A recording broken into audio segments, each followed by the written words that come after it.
율리아나와 프란치스코 책 읽기. 성 프란치스코의 장꽃송이, 성 프란치스코회 한국 관구, 분도 출판사. 제26장. 성 프란치스코가 살인강도 셋을 회개시켜 그들을 형제회의에 입회시킨 일과 그 셋 중 거룩한 한 형제가 신기한 환시를 본 이야기. 한 번은 성 프란치스코가 보르고산 세폴크로 지방에 갔었다.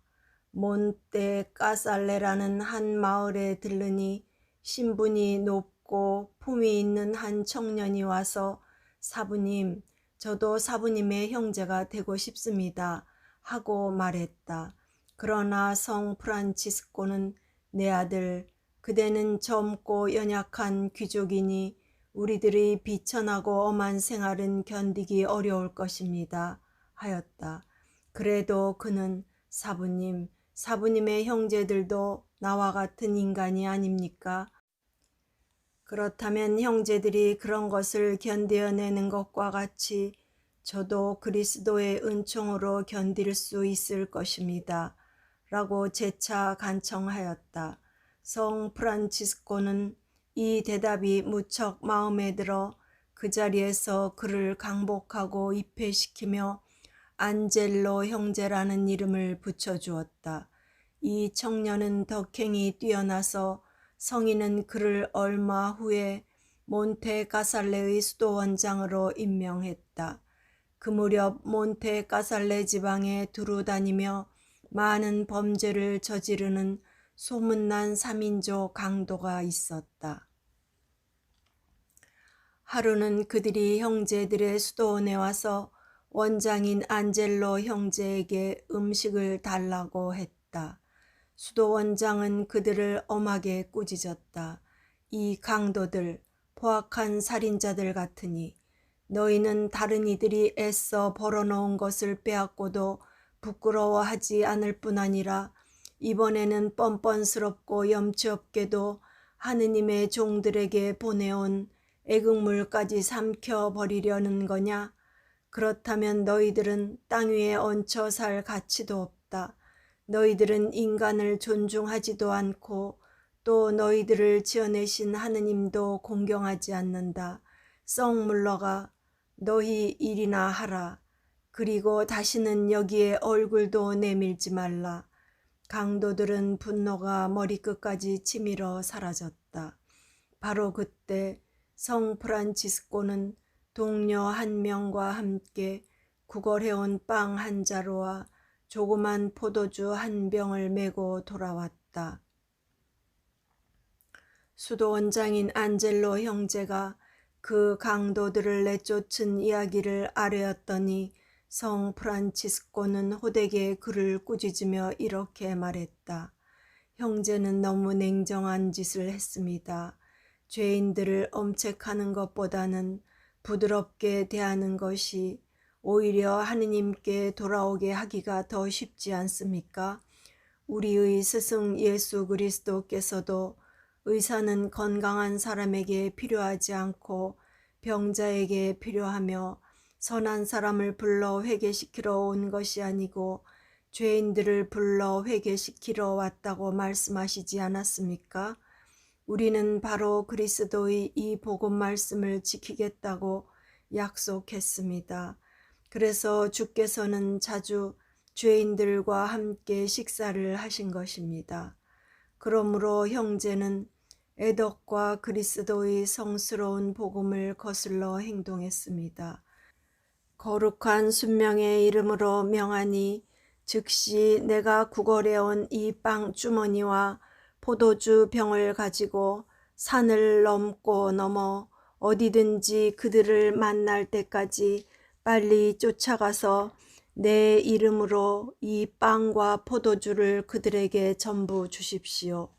그 다음에 그들 앞에 무릎을 꿇어 형제의 냉정함을 겸손되이 사과하십시오.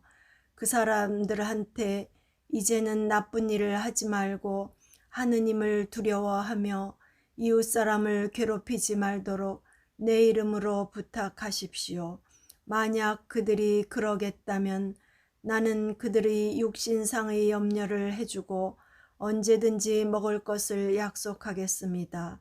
이렇게 다 말해준 다음에야 돌아오십시오.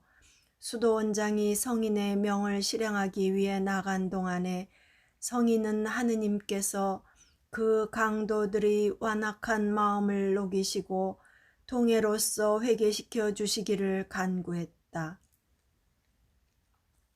수도원장은 그들을 뒤쫓아가 만나서 빵과 포도주를 주고 성 프란치스코의 말을 전했다. 강도들은 모두 성인이 보내준 음식을 먹으면서 서로들 다음과 같은 이야기를 나누었다. 우리는 정말 불행하고 비참한 인간들이다. 우리를 기다리고 있는 지옥의 고통은 얼마나 무서운가. 우리들은 남의 물건을 훔쳤고 또 사람들을 때려 상처도 내었고 더욱이 살인까지 했으니 말이야. 이같이 소름 끼치는 죄악을 수없이 저지르면서도 양심의 가책을 느끼지 않았고 하느님을 조금도 두려워하지 않았네.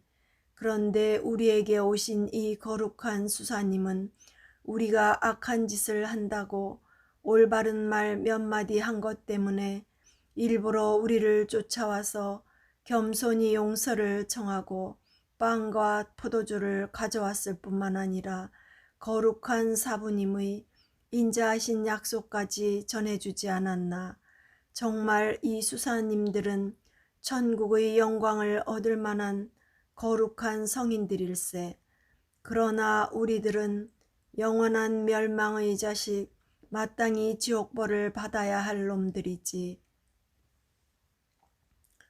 저지르는 범죄 때문에 하루하루 멸망 속으로 더 깊이 빠져들어갈 뿐인걸. 이렇게까지 많은 죄를 지었는데도 과연 하느님께서 용서해 주실지 모르겠네. 먼저 하나가 이렇게 말하니 다른 두 강도도 이 말에 동감하며 자네 말이 옳아. 그럼 우리는 어떻게 하면 좋을까? 하자 먼저 말했던 자가 성 프란치스코께로 가세. 우리 죄악이 용서받을 희망이 있다고 하시면 그분이 명하시는 대로 하지. 그렇게 하면 우리들도 아마 지옥벌을 면할 수 있을 것이니 하였다. 이 의견에 다른 강도들도 찬성하여 세 사람 모두 성 프란치스코께 급히 가서 사부님, 우리들은 많은 죄를 범했으므로 하느님께서 불쌍히 여겨주시지 않을 것이라고 생각합니다. 그래도 사부님 생각에 하느님께서 우리를 불쌍히 여기시어 받아들이실 희망이 아직 있다면 명하시는 일은 무엇이든지 하고 사부님과 함께 보석도 하겠습니다 하고 호소하였다. 그때 성 프란치스코는 인자스럽게 이들을 맞아 여러 가지 신뢰를 들어가면서 격려해주고 하느님의 자비를 얻을 것이라고 안심시켰다. 그리고 하느님의 사랑은 무한하시기 때문에 그 은혜를 하느님으로부터 꼭 얻어주겠다고 약속하고 비록 우리가 크나큰 죄를 지었다 할지라도 하느님의 인자하심은 이보다 훨씬 더 크시다는 것과 복되신 그리스도께서 죄인들을 구원하기 위해서 이 세상에 오셨다는 것을 복음서와 사도 성 바오로의 말씀을 가지고 가르쳐 주셨다. 이 훈계를 듣고 세 명의 강도는 악마와 악행을 끊어버려 성인은 그들을 형제회에 입회시켰는데 엄한 보석 생활을 시작했다. 그중 2명은 회개한 후 얼마 되지 않아 세상을 떠나 천국에 들어갔다.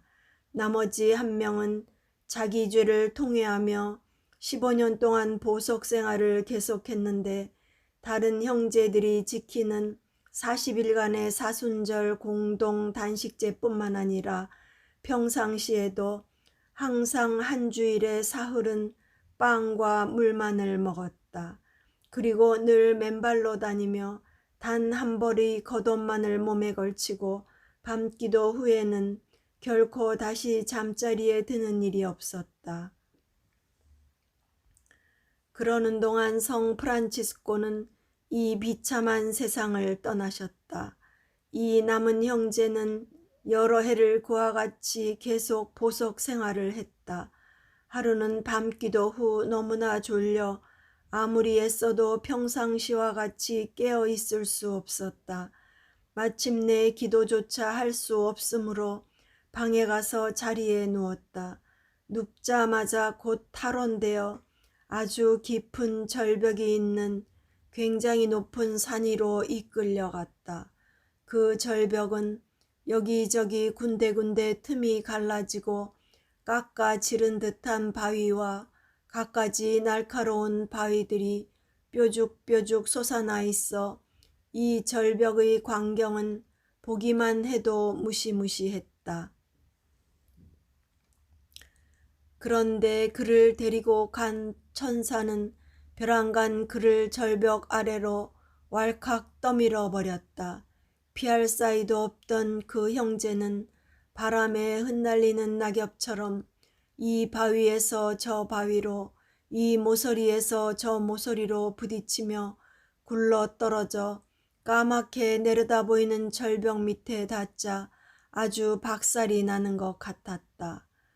이와 같이 실신하여 쓰러져 있을 때 그를 데리고 왔던 천사가 일어서라, 너는 아직도 먼 길을 가야 한다 하고 말하였다. 이 말을 듣자 그 형제는 당신은 너무도 경솔하고 잔인한 사람이군요. 내가 떨어져서 이렇게 박살이 나 다 죽어가는 것을 보면서도 일어서라고 말하다니 하고 원망과 고통에 못 이겨 부르짖었다.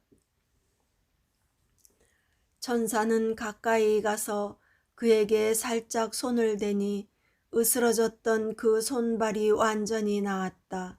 천사는 그에게 송곳처럼 뾰족하고 날카롭게 모난 돌과 가시덤불로 가득 찬 넓은 들판을 가리키며 그 끝까지 맨발로 걸어가야 한다고 일렀다. 또한 그 끝에는 시뻘겋게 타는 도가니가 있었는데 그 속에도 들어가야 한다는 것이었다. 그 형제가 온갖 괴로움과 고통을 겪으면서 형국의 벌판을 끝까지 걷자 천사는 이 불도가니 속으로 들어가라, 꼭 들어가야 한다 하고 엄하게 명했다. 아, 당신은 그다지도 무정한 안내자입니까? 내가 무서운 벌판에서 받은 고통 때문에 다 죽게 된 것을 보셨고 또 내가 기진맥진하여 휴식이 필요한 것을 알면서도 불이 훨훨 타는 도가니 속에 들어가라는 말입니까? 하고 대답하면서 자세히 보니 도가니 둘레에는 무시무시한 악마가 여럿이 쇠 갈퀴를 들고 누가 오기를 기다리고 서 있었다. 그가 망설이니까 악마들은 대번에 그를 갈퀴에 걸어 그 속에다 집어넣고 말았다. 도가니 속에 들어간 그의 눈앞에는 한 사나이가 불에 호를 타고 있었다. 그는 바로 자기 대부였던 사람이었다. 불쌍한 대부님, 당신은 어떻게 여기 오셨습니까? 하고 물으니 대답하기를 좀 더 앞으로 가보아라. 거기서 자네 대모인 내 아내를 만나면 우리가 영원히 벌받는 까닭을 설명해 줄 것이다.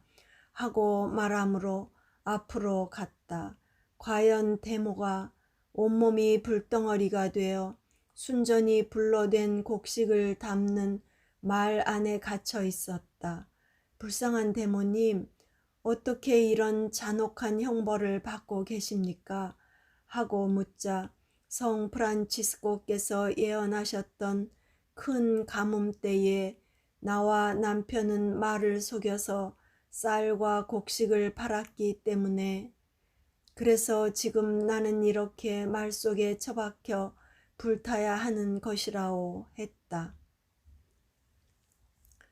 이 말을 들은 뒤 안내자였던 천사가 그를 도가니에서 밖으로 끄집어내며 너는 무서운 여행을 더 계속해야 하니까 준비하라 고 하므로 그는 냉정한 안내자 같으니 당신은 조금도 나를 동정해 주지 않는구려. 보다시피 나는 이 불도가니 속에서 거의 다 타버렸는데도 더 위험하고 무서운 길로 데리고 가려는 겁니까? 하고 원망했다. 천사가 그에게 손을 대자 그는 곧 건강한 몸으로 회복되었다. 그 다음 그들은 어떤 다리에 이르렀다. 그 다리는 큰 위험을 무릅쓰지 않고서는 견널 수 없는 아주 폭이 좁고 미끄러우며 양쪽 난간 손잡이도 없었다. 게다가 그 밑은 무서운 강이 흐르는데 악취가 풍기는 뱀, 용, 전갈 등이 우글거리고 있었다. 천사, 너는 이 다리를 꼭 건너야 한다. 그 형제, 이 아슬아슬한 다리를 어떻게 떨어지지 않고 건너갑니까? 천사, 나를 따라와. 내가 발을 디디는 것을 보고 거기를 딛고 건너면 저편까지 무사히 갈 수 있어. 천사가 가르쳐 준 대로 이 형제가 다리 한 복판까지 오자 천사는 훌쩍 날아가 다리 저편 아주 높은 산 위에 내려섰다. 그는 천사가 날아가는 것을 똑똑히 보았다. 안내자도 없이 홀로 다리 위에 남아서 물속을 내려다보니 끔찍한 동물들이 목을 물 밖으로 잔뜩 내밀고 휘두르는데 흉측스런 입을 딱 벌리어 그가 떨어지면 당장이라도 한 입에 삼킬 태세였다. 그는 앞으로 갈 수도 후퇴할 수도 없게 되자 겁에 질려 어찌할 바를 몰랐다.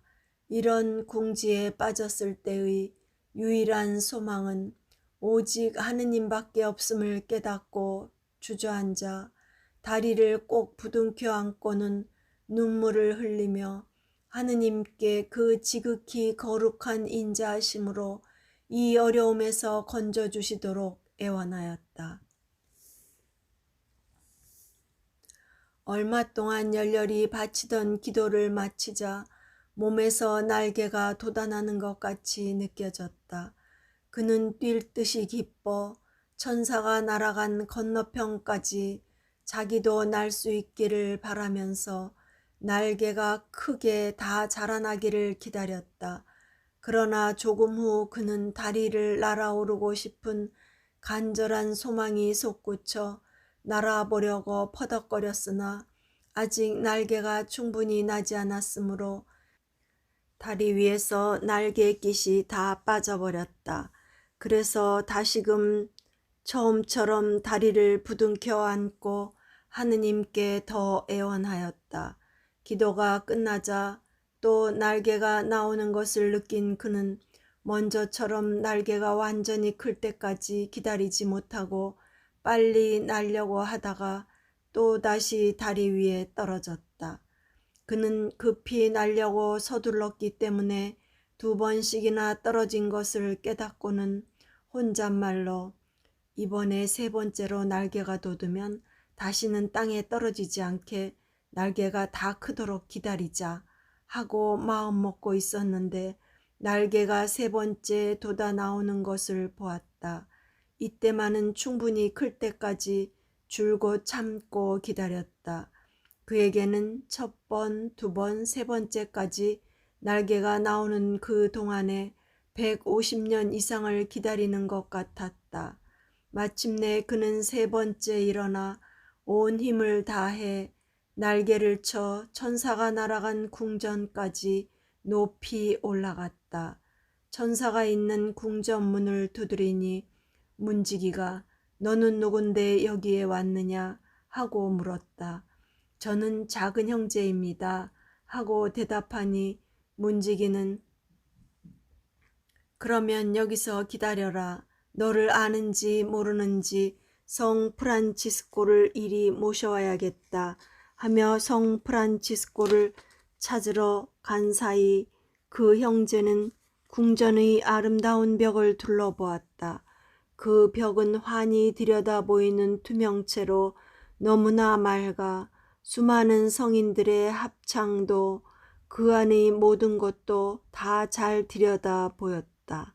넋을 잃고 한참 구경하고 있는데 성 프란치스코, 베르나르도 형제, 에지디오 형제가 앞에 오고 성인 뒤에는 그를 따르던 수많은 성인 성녀가 줄지어 왔다. 성 프란치스코가 그를 보더니 문지기에게 저 사람은 내 형제이니 들여보내주시오 하고 말했다. 그는 문을 들어서자마자 가슴에 부풀어 오르는 위안과 즐거움을 느끼며 이제껏 겪어온 온갖 고생은 전혀 없었던 듯이 깨끗이 다 잊어버렸다. 성 프란치스코는 그를 안으로 안내하여 여러 가지 신기한 것들을 보여주고 나서 내 아들, 형제는 이제부터 세상에 돌아가 7일 동안 머물면서 정성껏 열심히 준비해야 합니다. 7일이 지난 후에 내가 형제를 부르러 가겠습니다. 그때 형제는 나와 함께 이 지극히 복된 곳에 와서 살게 될 것입니다. 하고 말했다. 성 프란치스코는 아름답고 훌륭히 장식된 외투를 입고 있었다. 그의 오상은 5개의 아름다운 별처럼 찬연히 빛났고 온 궁전이 그 광선의 빛으로 환하였다. 베르나르도 형제는 머리에 아름다운 별로 된 관을 쓰고 에지디오 형제는 신기한 빛으로 빛나고 있었다. 또한 거기에는 세상에서 한 번도 본 적이 없는 거룩한 형제들이 많이 있었다. 그는 성 프란치스코에게 작별 인사를 드리고 억지로 다시 세상으로 내려왔다. 제정신이 들어 눈을 떠보니 마침 다른 형제들이 낮기도 종을 치고 있었다. 자기에게는 여러 해 동안 계속된 것처럼 보였지만 실상 환시를 본 시간은 밤 기도로부터 낮 기도까지의 짧은 시간이었다. 그는 수도원장에게 환시에 대하여 자세히 이야기했다. 7일 후 그 형제는 열병에 걸렸고 8일째에 약속된 대로 성 프란치스코는 영광스러운 성인들을 거느리고 마중 나와 그 영혼을 지극히 복된 왕국의 영원한 생명으로 인도해 갔다. 그리스도께 찬미. 아멘. 제27장 성 프란치스코가 볼로냐에 가서 학생 2명을 회개시켜 수도자가 되게 했고 그중 하나를 큰 유혹에서 구해준 이야기. 성 프란치스코가 한 번은 볼로냐에 갔는데 전 시민이 성인을 보려고 달려나왔다. 군중이 하도 많이 밀어닥쳐 제대로 걸어갈 수가 없어서 광장까지 가는데 매우 애를 먹었다. 광장은 남자, 여자와 학생들로 꽉 들어 찼으므로 성 프란치스코는 중앙에 좀 높은 데 올라서서 성령이 지시해 주시는 바를 설교하기 시작했다. 성인은 너무나 놀랍게 설교하여 사람이라기보다는 천사처럼 보였다. 그 천상적인 설교는 예리한 화살처럼 듣는 이들의 마음을 꿰뚫어서 설교를 들은 많은 남녀가 회개하고 속죄 생활을 하게 되었다. 그 중에는 안코나주에서 온 귀족 학생 2이 있었는데 펠레그리노와 리넬이라는 사람이었다. 2 사람 다 그 설교에 깊이 감동되어 성인 앞에 와서 자기들은 세속을 완전히 떠나 형제회에 입회하고 싶다고 말했다. 성 프란치스코는 계시를 받아 그들이 하느님께서 보내준 사람들이며 형제회에서도 모범적인 생활을 할 사람인 것을 알았다. 그들의 대단한 열심을 보고 기꺼이 입회시키려고는 벨레그리노여, 그대는 형제회에서 겸손의 길을 충실히 따르도록 하고, 리넬이여, 그대는 형제들에게 봉사하는 일을 하십시오 하고 훈시했다. 사실 성인이 말한 그대로 다 되었다. 벨레그리노 형제는 학자며 로마법의 전문가임에도 불구하고 성직자가 되지 않고 평수사로 지내려 했다. 이 겸손의 덕으로 그는 위대한 완덕에 이르렀고 성 프란치스코의 첫 제자인 베르나르도 형제도 벨레그리노야말로 이 세상에서 가장 훌륭한 수도자의 한 사람이라고 찬양했다. 훗날 벨레그리노 형제는 성덕이 넘친 가운데 이 세상을 떠나 복된 저 천국의 생명으로 옮아갔는데 그의 죽음 전후에 많은 기적이 일어났다. 리네리 형제는 경건하고 충실하게 형제들을 섬기며 위대한 성덕과 겸손 속에 생활하였다. 그는 성 프란치스코와 친밀하게 지내어 성인은 여러 가지 비밀을 알려주곤 했다. 그는 안코나 주의 관구장이 되어 오랫동안 평화롭고 현명하게 그 관구를 이끌어 갔다. 얼마 후 하느님께서는 그의 영혼에 아주 어려운 시련을 내리셔서 큰 근심과 불안에 빠졌다. 밤낮을 가리지 않고 눈물과 기도 속에서 엄한 단식과 채찍으로 극심한 고행을 하였으나 그 유혹을 쫓아버릴 수 없고 도리어 자주 큰 절망에 떨어졌다. 하느님께서 내리신 그 시련으로 자기는 버림받았다고 믿었기 때문이다. 그러한 절망에 허덕이고 있던 중 만약 성 프란치스코를 찾아가 그분께서 평상시와 같이 인자한 얼굴과 친밀한 우정으로 대해주신다면 하느님께서 아직도 나를 불쌍히 여기시는 것으로 믿고, 그렇지 않으면 하느님께서 나를 버리신 증거다는 생각을 가지고 성 프란치스코에게는 최후의 수단으로만 가기로 결심하고 마침내 성인을 찾아갔다. 성인은 그때 중병에 걸려 아시시의 주교관에 누워 있었는데 하느님께서는 그에게 형제의 괴로움, 절망, 품고 있는 계획, 방문해 오는 뜻을 모두 계시해 주셨다. 성 프란치스코는 곧 레오 형제와 마세오 형제를 가까이 불러 사랑하는 아들들, 리네리 형제를 빨리 마중 나가서 내 이름으로 껴안고 인사하고 내가 이 세상의 어떤 형제보다도 특별히 그를 사랑한다고 알려주십시오 하고 말했다. 두 형제는 곧 길을 떠나가 리네리 형제를 만났다. 그들은 리네리 형제를 껴안고 성 프란치스코가 지시한 대로 말하자 그의 영혼은 큰 위로를 받아 미칠 정도였다. 그는 진심으로 하느님께 감사드리면서 마중 나온 형제들과 같이 성인이 병으로 누워있는 곳에 이르렀다. 리네리 형제가 왔다는 말을 듣자 성인은 중병임에도 불구하고 벌떡 일어나서 그를 맞으러 나왔다. 그리고는 다정스럽게 그 형제를 포옹하며 내 사랑하는 아들 리네리 형제, 나는 이 세상 모든 형제 중에서 특별히 형제를 사랑하고 있습니다.